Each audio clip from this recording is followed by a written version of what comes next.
Yeah, we're 6 meets in. We have 5 meets to go before SECs and then postseason after that. And so, I think it's important right now that we stay committed to the process, but not just stay in the process, and also look at what does it look like to complete the process. And so we've really worked at digging into that this week, figuring out what do we need to tweak, what do we need to change to make sure that we rise when we're challenged and overcome whatever situation we find ourselves in. We're looking forward to competing at TWU this week. It will be a great quad meet format where there's 4 teams going. We also have an exhibition routine on each event, and that allows us some just additional opportunity to prepare and make sure that we have depth and multiple athletes that are ready to score at a high level. You talked about the mental preparation or tweaking the mental preparation on Friday. What exactly does that look like, and what goes into that? Yeah, so up to this point, we focused a lot on the technical challenges. So we focused a lot on sticking. We focused a lot on like the actual gymnastics piece of preparing. And moving into this phase of the season, we're focused much more on the environmental factors. So we're focused on what does it feel like when you're following a fall, and what do you need to do to not, let that affect how you handle your next routine, but just stay focused on what you need to do. What does it look like when, the person up needs a 9-9 to win? What do you feel in that moment? And then how do you step into it? So we're looking a lot more at scenarios that we have found ourselves in, and what we're going to continue to find ourselves in to help prepare to handle that level of pressure and that level of expectation that they feel, to still be able to go out there and execute and just do what they know how to do.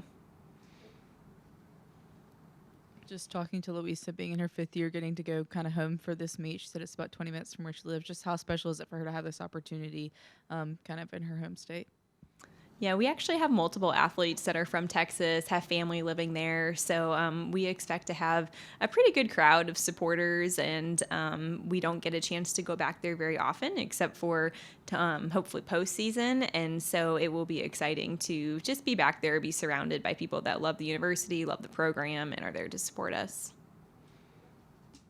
What do you think has to happen? You guys started really hot off on bars, and then you've had a dip. What do you think, either technically or mentally, what do you think has to happen in order to get back to where you guys were at the beginning of the season? Mm-hmm.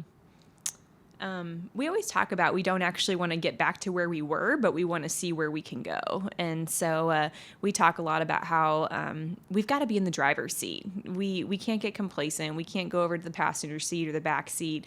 The windshield is bigger than the rear view mirrors. And so while it's good to occasionally reference back to what was working, what do we need to make sure we instill in our preparation, we also have to keep looking forward and understand what is it going to take to get to where we want to be. And while these last 2 weeks haven't gone the way we wanted them to go, we know what this team is capable of, and we've got to stay committed to what that mission looks like and just continue to drive it forward. I didn't see Shania Adams with the team on Friday. Will she be available for the next meet? Shania will be available for this upcoming meet, yep. This is a technical question, but they were like talking about the start value on some of the other routines. I know like the vault, I got all of those start values down, but technically like for the beam, for the floor, and like the bars, do we have all 10 start values, or are some of them lower? Yes, we have all 10 start values on bars, beam, and floor. So every routine starts at a 9.4 value before somebody ever goes, and then they have to earn the skills and the values to equal a 10.0. So as of right now, we have about 10 to 12 athletes on every event, bars, beam, and floor, that start from a 10.0, and then vault either a 9.95 or a 10.0. And for Louisa, whenever she does the triple pass, if she doesn't do the triple pass, does she not start out at a 10, or is that like even more than 10? She actually still starts at a 10.0 even if she doesn't do the triple series pass. That's worth a lot of value, and when she does that pass, it allows her to do a slightly easier leap combination, and so that's why she prefers that routine. But even if she doesn't do it, she still starts at a 10.0. She could still very well score at a 10.0. There's no reason that she should score lower if she has to do the other routine.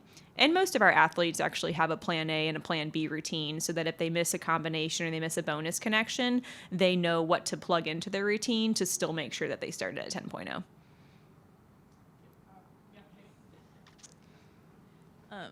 at this point in the season, you talked about, I think last week y'all had a good January, and then the last 2 weeks have been a little bit of a struggle. Kind of what's the message at this middle point in the season and kind of pushing through?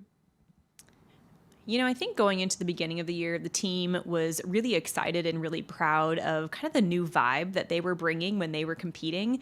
They were having a lot of fun. There was a lot of joy throughout the room. There was really no expectation. So they were just going out to play gymnastics, to go big, to compete to the best of their ability. And that was really working for them. And then I think they found themselves at a point where they were doing really well, and that created some additional expectation. And so we're not shying away from that. We want them to recognize that it is going to feel like that. When you get to postseason, those are some big moments where the competition is fierce. And so we're not backing away from that. We're encouraging them to work through that and have the right mindset through that. But ultimately, like, they need to prepare to compete in the toughest situations come postseason, where what other teams bring to that equation, and we need to be equipped and ready to handle that. And so while these last 2 weeks haven't gone exactly the way we wanted them to go, we've grown a lot, and we've had a lot of conversations and talked about why it went that way and what are the things that we need to make sure we don't let happen again if we want to overcome that moving forward.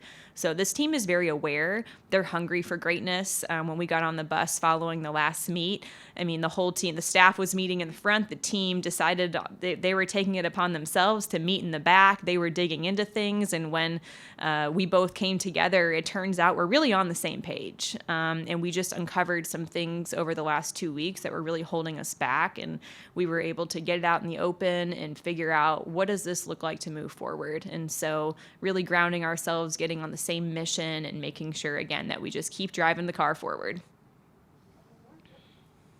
You've won a national championship here, so you know what it takes. What's the difference between like coaching that and like knowing what it takes as an athlete, but then also just trying to get there as a coach?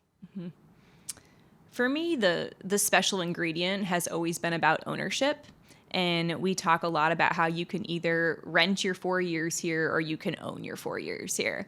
And, renting it looks like showing up every day, doing the job, putting in the hours, but then nothing really more than that. And owning it looks like taking initiative and finding those little ways that this team can be special, and finding our it factor and finding what makes us different. And I would say that this team is in pursuit of ownership.